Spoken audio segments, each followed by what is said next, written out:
Angkatan bersenjata Rusia merilis rekaman detik-detik rudalnya menyerang pangkalan udara berisi pesawat tempur Ukraina. Rekamannya beredar di Telegram pada Senin 1 Juli 2024. Dalam keterangan unggahan disebutkan, rudal kaset Iskander menghantam pesawat tempur Angkatan bersenjata Ukraina di pangkalan udara di Mirgorod.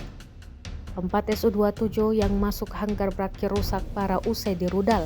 Beberapa fasilitas pangkalan udara juga dikabarkan hancur. Ledakan tampak jelas dalam rekaman drone pengintai Rusia. Rusia mengklaim juga terdapat korban jiwa dari pihak Ukraina saat serangan diluncurkan, namun jumlah pastinya tidak dirincikan.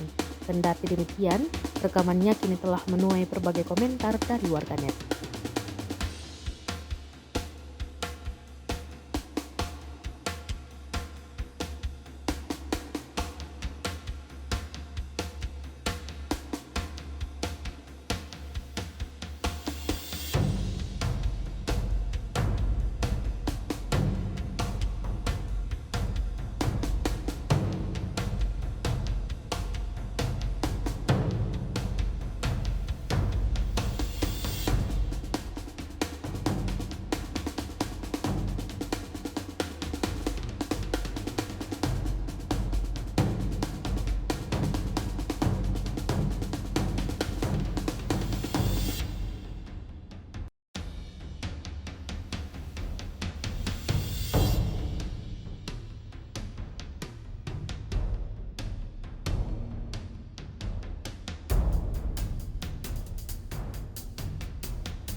Download Tribun X sekarang, menghadirkan lokal menjadi Indonesia.